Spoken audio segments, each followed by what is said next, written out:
சின்ன மருமகள்ல அடுத்து என்ன நடக்க போகுது அப்படின்னு பார்த்தீங்கன்னா, தான் போஸுக்கு கல்யாணம் பண்ணிக்கிற போற பொண்ணு வந்துட்டு போஸுக்கு ஃபோன் பண்ணி, இந்த மாதிரி நான் ஒரு இடத்துல வெயிட் பண்ணுறேன். அங்கே கரெக்ட் டயத்துக்கு வந்துடணும். என்னை யாரும் வெயிட் பண்ண வச்சா எனக்கு பிடிக்காது அப்படின்னு சொல்லிட்டு அந்த பொண்ணு சொல்லவும், இங்கே பார்த்தா போஸ் வந்துட்டு சரி நான் கரெக்டான டயத்துக்கு வந்துடுறேன் அப்படின்னு சொல்லிடுறான்.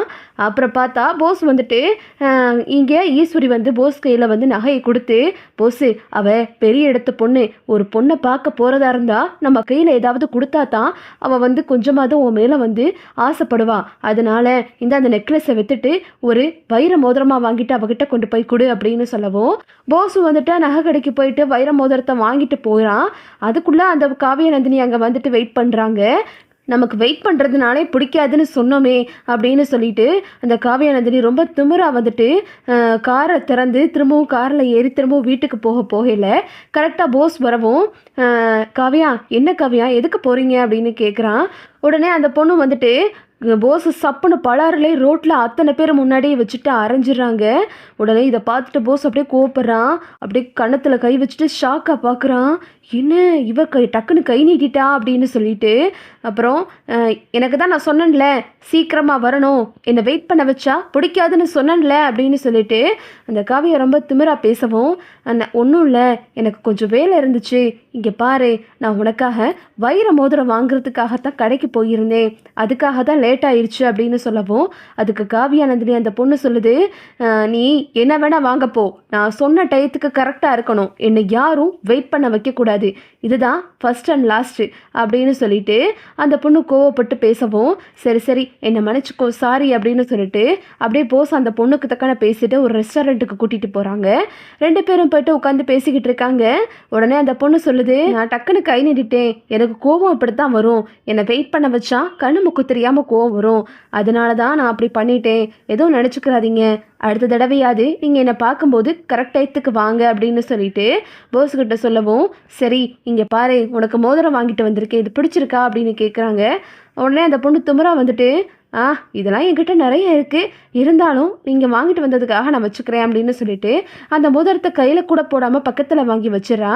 உடனே இதை பார்த்துட்டு போஸுக்கு வந்துட்டு அப்படியே மனசுக்குள்ளே ஏதோ தோண ஆரம்பிக்குது, இவ என்ன இந்த திமிரு காட்டுறா அப்படின்னு சொல்லிட்டு, சரி நம்ம கொஞ்சம் அடங்கி போனாதான் இவ பேரில் உள்ள சொத்து நகை நமக்கு பணம்லாம் கிடைக்கும் அப்படின்னு சொல்லிட்டு ரொம்ப போஸ் வந்துட்டு அவங்களுக்கு தக்கன போக ஆரம்பிச்சிடறான். ஆமாம் உங்களுக்கு சொந்த தொழில்னு எதுவுமே இல்லை போல, என்ன உங்கள் பெரியப்பாவோட நிழலில் தான் வாழ்ந்துக்கிட்டு இருக்கீங்களா அப்படின்னு சொல்லிட்டு அந்த பொண்ணு கேட்கவும், இல்லை நான் எல்லா பிஸ்னஸும் பார்த்துக்கிறேன் அப்படின்னு சொல்லிட்டு போஸ் சொல்லவும், உடனே அந்த பொண்ணு சொல்லுது, என்ன நினச்சிக்கிட்டு இருக்கீங்க, நீங்கள் வெறும் மேனேஜராக தானே இருக்கீங்க அப்படின்னு சொல்லிட்டு அந்த பொண்ணு சொல்லவும், உடனே போஸ் வந்துட்டு, இல்லை இது கொஞ்ச நாள் தான், கல்யாணம் ஆனதுக்கப்புறம் எனக்கு பெரியப்பா எல்லா பொறுப்பையும் கொடுத்துருவாரு, நானும் எனக்கு என் பேர்லேயும் நிறைய எழுதி வைப்பார் அப்படின்னு சொல்லவும், ஏன் உங்களுக்குன்னு தனியாக எதுவுமே இல்லையா, உங்கள் பெரியப்பாவை எதிர்பார்த்துக்கிட்டே இருக்கீங்க, எனக்கு ஒருத்தருக்கு கீழே வாழ்கிறதுனால எனக்கு எதுவுமே சுத்தமாக பிடிக்காது, அங்கே வந்துட்டு பெரியப்பாவுக்கு மரியாதை கூட அது கூட அப்படின்லாம் சொல்லவே கூடாது, என் இஷ்டத்துக்கு தான் நான் இருப்பேன், இப்படித்தான் இருப்பேன் அப்படித்தான் இருப்பேன் அந்த பொண்ணு ரூல்ஸ் போட ஆரம்பிச்சிருது. இதை பார்த்துட்டு போஸுக்கு வந்து அப்படியே மிரண்டு போயிடுறான். மனசுக்குள்ளே ஒரு நினைப்பு, மலர் நமக்கு தக்கனதானே இருந்தா, அவளை நம்ம வெட்டி விட்டுட்டோம், இந்த பொண்ணு எப்படி பேசுகிறா அப்படின்னு சொல்லிட்டு போஸ் வந்து மலரையும் நினச்சி பார்க்குறாரு.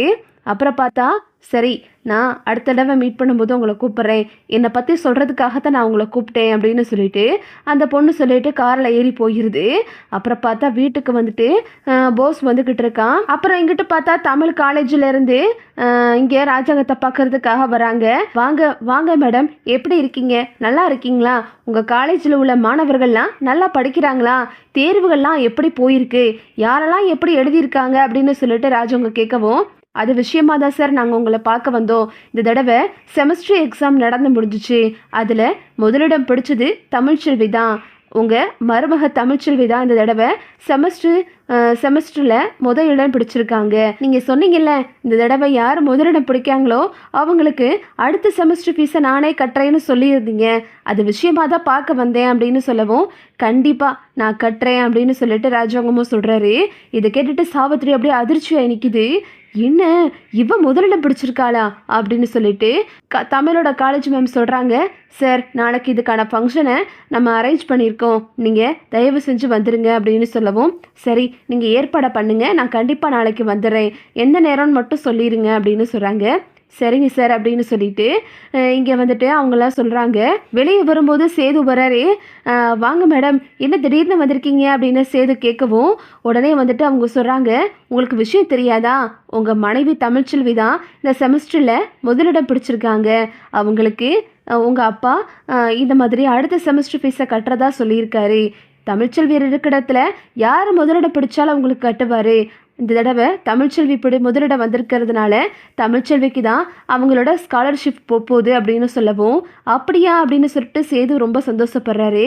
சரிங்க சார், அதுக்கு விஷயமா பேசுகிறதுக்காக தான் நாங்கள் வந்தோம், நாங்கள் கிளம்புறோம் அப்படின்னு சொல்லிட்டு அவங்க கிளம்பி போயிடுறாங்க. சேது வேகமாக போயிட்டு, என்ன உன் அக்கா ஏதோ முதல் மார்க் வாங்கியிருக்காளாம்ல அப்படின்னு சொல்லிட்டு சேது கேட்கவும், ஆமாம் மாமா, அக்கா இந்த தடவை செமஸ்டரில் ஃபஸ்ட்டு டாப்பராக வந்திருக்கா அப்படின்னு சொல்லவும், அப்படியா அப்படின்னு சொல்லிட்டு சேது வந்து சொல்லவும், மாமா இந்த தடவை அக்காவோட செமஸ்டர் ஃபீஸை பெரிய மாமா தான் கட்ட போகிறாரு. ஏன்னா அவர் முதலிடம் பிடிக்கிறவங்களுக்கு ஃபீஸ் கட்டுறதா ஏற்கனவே சொல்லியிருந்தாராம். இப்போது அக்கா முதலிடம் பிடிச்சனால அக்காவுக்கு தான் அந்த ஃபீஸ் கிடைக்க போகுது அப்படின்னு சொல்லிட்டு தானே ரொம்ப சந்தோஷமாக பேசிக்கிட்டு இருக்காங்க. சேது வந்துட்டு வெளியே நின்றுக்கிட்டு இருக்காரு. உடனே சேதுக்கிட்ட வந்து தானே சொல்கிறாங்க, மாமா அக்கா முதலிடம் பிடிச்சிருக்காளே, அக்காவை படிக்க வச்சது நீங்கள் தான், இந்த எல்லாமே உங்களுக்கு தான் சேரும், அக்காவுக்கு நீங்கள் ஒரு வாழ்த்து சொல்லலாம்ல அப்படின்னு சொல்லிட்டு தானே சொல்கிறாங்க.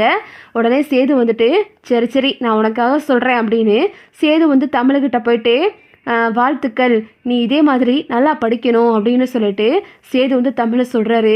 இதை கேட்டுட்டு அப்படி தமிழ் வந்துட்டு இப்படி ரொம்ப சந்தோஷப்பட்டுக்கிட்டு இருக்காங்க. இங்கே பார்த்தா ஈஸ்வரி வந்து, அண்ணே என்னண்ணே, அவளுக்கு போய் நம்ம எப்படி நான் காலேஜுக்கு ஃபீஸ் எல்லாம் கட்ட முடியும், அவள் தான் நான் என்னைய பார்த்துக்கிறவே ஆச்சா உச்சான்னா எதுக்கு இப்போ நம்மக்கிட்ட காசு கேட்குறா அப்படின்னு சொல்லிட்டு சாவித்திரி கத்துது.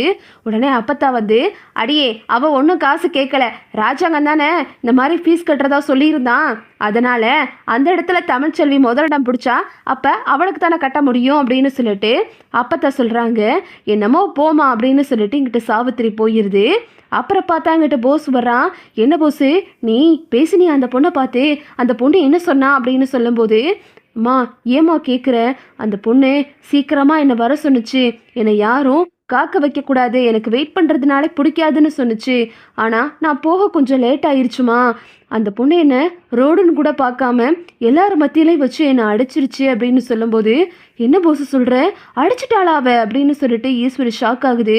ஆமாம்மா, அந்த இடத்துல வச்சு அடிச்சிட்டா, ஆனால் அப்புறம் ஏதோ பேசி சமாளித்து அந்த மோதிரத்தை கொண்டு போய் நான் கொடுத்தேன், அது அவள் கண்டுக்கிற கூட இல்லைம்மா, அவள் ஒரு தூசி மாதிரி பார்க்குறாம்மா அந்த மோதிரத்தெல்லாம் அப்படின்னு சொல்லிட்டு போஸ் ரொம்ப கடுப்பாக பேசிக்கிட்டு இருக்கான். அப்புறம் பார்த்தா சித்ரா கேட்குது, என்ன போஸு அவளை சும்மாவை விட்டேன், அக்கா வேற என்னக்கா பண்ண முடியும், அவளுக்கு தக்கன பேசிட்டு தான் வந்திருக்கேன், அவள் என்னடானா நான் இப்படித்தான் இருப்பேன் அப்படித்தான் இருப்பேங்கிறா, அது மட்டும் இல்லாமல் நீங்களாம் பெரியப்பாவுக்கு கீழே தான் இருக்கீங்களா, அவரோட நிழலில் தான் வாழ்ந்துக்கிட்டு இருக்கீங்களா, உங்களுக்குன்னு எதுவும் சொந்தமாக இல்லையான்னு கேட்குறா அப்படின்னு சொல்லவும், அதான போஸ் நான் தான் நேற்றே சொன்னேன்ல இதுதான் நடக்கும்னு, இந்த குடும்பத்துக்கு நம்ம எவ்வளவோ பண்ணாலும் நம்மளை காலுக்கு கீழே தான் வச்சுருப்பாங்க அப்படின்னு சொல்லிட்டு ஈஸ்வரி கடுப்பாகுது. இதை பற்றி நான் கண்டிப்பாக மாமா கிட்ட பேசி உன் பேரில் எதையாவது சொத்து பற்றி எழுதி வைக்கதா சொல்லணும் அப்படின்னு சொல்லிட்டு ஈஸ்வரி வந்து கத்திக்கிட்டு இருக்கு. மா இவ சரியாக வருவாளா அப்படின்னு சொல்லிட்டு சித்ரா கேட்குது.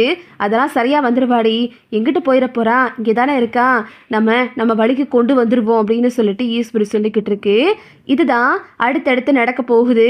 ஓகே விவோஸ், இந்த வீடியோ உங்களுக்கு பிடிச்சிருந்தா லைக் பண்ணுங்கள், ஷேர் பண்ணுங்கள், மறக்காமல் நம்ம சேனலை சப்ஸ்கிரைப் பண்ணிக்கோங்க. தேங்க்ஸ் ஃபார் வாட்சிங்.